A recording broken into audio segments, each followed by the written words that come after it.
So Antonio Pierce just named Aidan O'Connell as the starting quarterback for this week's game against the Kansas City Chiefs. Now, I have some mixed feelings about this, and I want to just share those with you. We're going to get into that and more. But before we do that, I do just want to say that we still have the grand prize giveaway of the XBot Go Smart Gimbal. Have not met the metrics yet in order to give this one away. So if you guys want to get this and enter your chance to win, all you got to do is comment below this week's phrase, which is going to be AOC, in the comments down below, and like and subscribe if you haven't done so already, as well as we still have another t-shirt to give away. If this video gets 5,000 views, I will pick one of you who comment AOC down below and we'll give it away to you. And if this video gets 10,000 views and you've commented AOC, we'll give this one away to one of you. And if it gets 15,000 views, I will give both of these away to two different lucky winners. So comment below AOC down below in order to enter to win. Now let's get to today's video,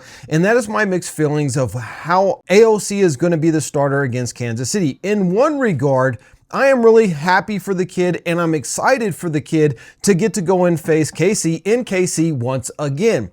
That being said, my concern is, according to his own presser just yesterday, his hand is not, and I repeat, is not 100%. Yes, he is able to grip the ball. Yes, he is able to throw the ball. But there is a big difference between being able to grip and throw the ball in practice, especially the way the Raiders practice, which seems to be not a lot of much of anything other than usually just doing walkthroughs, which seems to be the MO of Coach Antonio Pierce. That being said, when he gets into the game, A, it's going to be cold. He had a broken hand. That could affect him. B, his hand is not 100%. That could affect him. Now listen, I'm under no delusion whatsoever that the Raiders are going to go in there and dominate the Kansas City Chiefs in Kansas City and get another victory. The victory last year, well, that was mainly due to the defense just getting some really good breaks and putting a lot of pressure on Patrick Mahomes. I'm not sure that the Raiders are going to be able to put a lot of pressure on Patrick Mahomes this year. We are one of the worst teams in the NFL in getting pressures as well as sacks. It is abysmal. It seems like 2020, 2021 all over again. So I'm under no delusion the Raiders are going to win. And because of that, I don't see the point in putting Aidan O'Connell in there, because if his hand is not fully healed, what happens if he re-breaks it, right? Because once you break a bone, you're always more susceptible to re-breaking that same bone, especially when you're coming into a contact sport like football, and it is his throwing hand.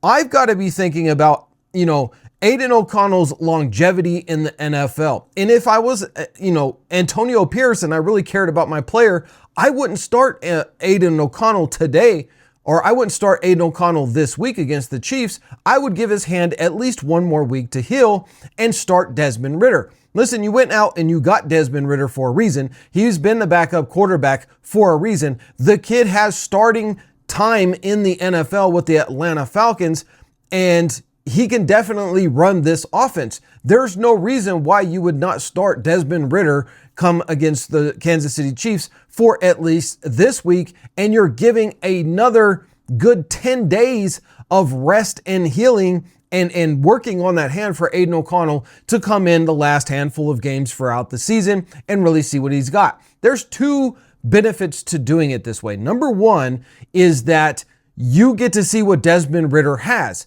Does he really have potential? Should the Raiders be looking at keeping him on the team come next season? Or after that, Desmond Ridder, there's not a lot of potential there. He makes too many mistakes. Yes, he's athletic, but maybe he doesn't have it up here and what it takes to be a quarterback in the NFL. No problem. You move on from him and you start Aidan O'Connell for the rest of the season. You're still going to get a good sample size from what he had last year to what he's doing this year, and you'll be able to determine, who are we going to keep on the roster next year? Is it going to be Aidan O'Connell, or do we let him go? Is he just a stand in the pocket kind of guy who can't get it done?